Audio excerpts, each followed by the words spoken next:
Hi hello ನಮಸ್ತೆ friends. Prem ಅಂದ್ರೆ ಅದ್ದೂರಿ, ಪ್ರೇಮ್ ಅಂದ್ರೆ ಸ್ಪೆಷಲ್, ಪ್ರೇಮ್ ಅಂದ್ರೆ ಮ್ಯೂಸಿಕಲ್ ಫೆಸ್ಟಿವಲ್ ಅನ್ನೋ ರೀತಿ ಹೆಸರು ಮಾಡಿದ್ದ ನಿರ್ದೇಶಕ ಪ್ರೇಮ್ಗೆ ಈಗ ತಾವೇ ಬರೆದ ಸಾಂಗ್ ಒಂದು ನೆಗೆಟಿವ್ ಇಮೇಜ್ ಅನ್ನ ತರ್ತಾ ಇದೆ. ಎಕ್ಸ್ಕ್ಯೂಸ್ ಮಿ ಅಂತ ಸಿನಿಮಾ ಮಾಡಿ ಕನ್ನಡಿಗರಿಂದ ಮೆಚ್ಚುಗೆ ಗಳಿಸಿದ್ದ ಪ್ರೇಮ್ ನಂತರ ಸಾಲು ಸಾಲು ಹಿಟ್ ಸಿನಿಮಾಗಳನ್ನ ನೀಡಿ ಮನೆ ಮಾತಾದ್ರು.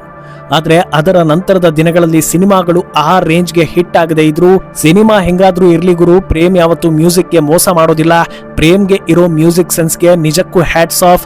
ಆಲ್ ಟೈಮ್ ಸೂಪರ್ ಹಿಟ್ ಸಾಂಗ್ಗಳನ್ನ ಕೊಡ್ತಾರೆ ಅನ್ನೋ ಅಭಿಪ್ರಾಯ ಜನರಲ್ಲಿತ್ತು. ಆದ್ರೆ ಈಗ ಸೆರಗನ್ನ ಸರಿಸೋ ಲಿರಿಕ್ಸ್ ಬರೆದು ತಮ್ಮ ಮೇಲಿದ್ದ ಒಳ್ಳೆ ಅಭಿಪ್ರಾಯವನ್ನ ಸರಿಸೋದಕ್ಕೆ ಅವರೇ ದಾರಿ ಮಾಡಿ ಕೊಟ್ರ ಅನ್ನೋ ಚರ್ಚೆ ಶುರುವಾಗಿದೆ.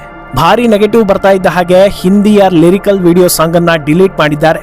KVN ಅನ್ನೋ ಬೃಹತ್ ಸಿನಿಮಾ ಪ್ರೊಡಕ್ಷನ್ ಸಂಸ್ಥೆ ಕೈಯಲ್ಲಿ ಇರೋರೆಲ್ಲ ನೂರಾರು ಕೋಟಿ ಬೆಲೆ ಬಾಳೋ ಸ್ಟಾರ್ಗಳೇ.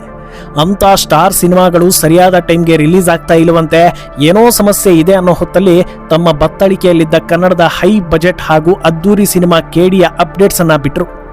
ಉತ್ತರ ದಕ್ಷಿಣ ಎಲ್ಲಾ ಕಡೆಯಿಂದ ದೊಡ್ಡ ದೊಡ್ಡ ಸ್ಟಾರ್ಗಳನ್ನ ಬಾಚಿ ತಂದು ಭರ್ಜರಿ ಹಿಟ್ ಕೊಡೋ ನಿರೀಕ್ಷೆ ಹುಟ್ಟಿಸಿದ್ದ ಸಿನಿಮಾಗೆ ಐಟಮ್ ಸಾಂಗ್ ಬಾಂಬ್ ಬಿಟ್ಬಿಟ್ಟಿದೆ. ನೋರಾ ಕುಣಿದಿರೋ ಹಾಡಿನ ಕನ್ನಡ ಲಿರಿಕ್ಸ್ ಅನ್ನ ಬರೆದಿರೋದು ಖುದ್ದು ನಿರ್ದೇಶಕ ಪ್ರೇಮ್. ಆ ಸಾಹಿತ್ಯವನ್ನ ಕೇಳಿದವರೆಲ್ಲ ಬ್ರಹ್ಮ ವಿಷ್ಣು ಶಿವ ಅನ್ನೋ ಆಲ್ ಟೈಮ್ ಎಮೋಷನಲ್ ಸಾಂಗ್ ಬರೆದ ಕೈಗಳು ಇದೇನಾ ಅಂತ ಚರ್ಚೆ ಮಾಡ್ತಾ ಇದ್ದಾರೆ. ಆದರೆ ಹಿಂದಿಯಲ್ಲಿ ಇನ್ನೊಂದು ಹಂತ ಮುಂದಕ್ಕೆ ಹೋಗಿ ಹಾಡನ್ನೇ ಡಿಲೀಟ್ ಮಾಡಲಾಗಿದೆ. ನಿರ್ದೇಶಕ ಪ್ರೇಮ್ ಸೇರಿದಂತೆ ಸಿನಿಮಾ ತಂಡಕ್ಕೆ ಮಾನವ ಹಕ್ಕುಗಳ ಆಯೋಗ ನೋಟಿಸ್ ಕೊಟ್ಟಿದೆ. ಸಾಮಾಜಿಕ ಕಾರ್ಯಕರ್ತ ವಿನೀತ್ ಜಿಂದಾಲ್ ದೆಹಲಿಯ ಪೊಲೀಸರಿಗೆ ದೂರು ನೀಡಿದ ಬೆನ್ನಲ್ಲೇ ಮಾನವ ಹಕ್ಕುಗಳ ಆಯೋಗ ಅಶ್ಲೀಲ ಹಾಡು ಕುರಿತು ನೋಟಿಸ್ ಕೊಟ್ಟಿದೆ. ಈ ಹಾಡಿನಲ್ಲಿ ಕಾಣಿಸಿಕೊಂಡಿರೋ ನೋರಾ ಫತೇಹಿ, ಸಂಜಯ್ ದತ್ ಸೇರಿದಂತೆ ಎಲ್ರಿಗೂ ಕೂಡ ನೋಟಿಸ್ ಅನ್ನ ನೀಡಲಾಗಿದೆ. ಫೇಸ್ಬುಕ್ ನಂತ ಸೋಷಿಯಲ್ ಮೀಡಿಯಾ ಓಪನ್ ಮಾಡಿದ್ರೆ ಜನರು ಹೇಳ್ತಾ ಇರೋದು ಒಂದೇ ವಿಷಯ, ಅವತ್ತು ಬೇಡುವೆನು ವರವನ್ನು ಕೊಡೆ ತಾಯಿ ಜನ್ಮವನು ಅನ್ನೋ ಸಾಂಗ್ ಬರೆದ ಪ್ರೇಮ್ ಈಗ ಈ ಮಟ್ಟಕ್ಕೆ ಇಳಿದು ಬಿಟ್ರ ಅಂತ. ಯಾಕಂದ್ರೆ ಎರಡೂ ಹಾಡಿನ ಲಿರಿಕ್ಸ್ ಅನ್ನ ಅಕ್ಕಪಕ್ಕ ಇಟ್ಟು ನೋಡಿದ್ರೆ ಆ ಭಾವನೆ ಅನ್ನೋದು ಒಂದಕ್ಕೊಂದು ತಾಳೆ ಆಗುತ್ತಾ ಅನ್ನೋದು ಜನರ ಪ್ರಶ್ನೆ. ಅಂದಹಾಗೆ ಕನ್ನಡದಲ್ಲಿ ಐಟಮ್ ಸಾಂಗ್ ಬರ್ತಾ ಇರೋದು ಇದೇ ಮೊದಲೇನಲ್ಲ, ಸ್ವಲ್ಪ ಆಚೆ ಈಚೆ ಅರ್ಥ ಕೊಡೋ ಪದಗಳನ್ನ ಬಳಸ್ತಾ ಇರೋದು ಕೂಡ ಇದೇ ಮೊದಲೇನಲ್ಲ. ಆದ್ರೆ ಕಂಪ್ಲೀಟ್ ಅಶ್ಲೀಲ ಅಂತಾರಲ್ಲ, ಅದು ಇದೇ ಮೊದಲು ಅನ್ನೋ ರೀತಿ ಚರ್ಚೆ ಆಗ್ತಾ ಇದೆ. ಇದು ಹೆಗ್ಗಳಿಕೆನೋ ಮರ್ಯಾದೆ ಪ್ರಶ್ನೆನೋ ಅನ್ನೋದು ಅರ್ಥ ಆಗ್ತಾ ಇಲ್ಲ. ಅಂದಹಾಗೆ ಸಿನಿಮಾ ಮಾಡೋದು ಸಣ್ಣ ಪುಟ್ಟ ವಿಷಯ ಖಂಡಿತ ಅಲ್ಲ. ಅದರಲ್ಲೂ ಸಂಜಯ್ ದತ್, ರವಿಚಂದ್ರನ್, ರಮೇಶ್ ಅರವಿಂದ್ ಸೇರಿ ಹಿರಿಯ ಹಾಗೂ ಅನುಭವಿ ನಟರನ್ನ ಹಾಕಿಕೊಂಡು ಭರ್ಜರಿ ಸಿನಿಮಾ ತೆಗೆಯೋದಕ್ಕೆ ಮುಂದಾಗೋದು ಸವಾಲಿನ ವಿಚಾರವೇ. ಆದರೆ ಅದೆಲ್ಲವನ್ನು ನಿರ್ವಹಣೆ ಮಾಡಿರೋ ಅನುಭವ ಹಾಗೂ ಕೆಪಾಸಿಟಿ ಇರೋ ನಿರ್ದೇಶಕ ಪ್ರೇಮ್ಗೆ ಲಿರಿಕ್ಸ್ ಮೇಲೆ ಗಮನ ಹರಿಸೋದಕ್ಕೆ ಆಗ್ಲಿಲ್ವಾ?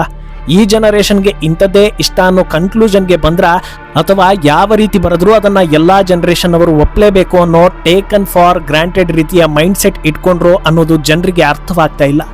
ಆದರೆ ಈ ನೆಗೆಟಿವ್ ವಾತಾವರಣದಲ್ಲೂ ಎಲ್ಲೂ ಹೈಲೈಟ್ ಆಗದ ವಿಷಯ ಒಂದಿದೆ. ಅದೇನಂದ್ರೆ ಸಿನಿಮಾಗೆ ಈಗ ಸಿಕ್ಕಿರೋ ಪ್ರಚಾರ ಇದೆಯಲ್ಲ, ಅದಕ್ಕಿಂತ ದೊಡ್ಡದು ಏನಿಲ್ಲ ಅನ್ನೋದು.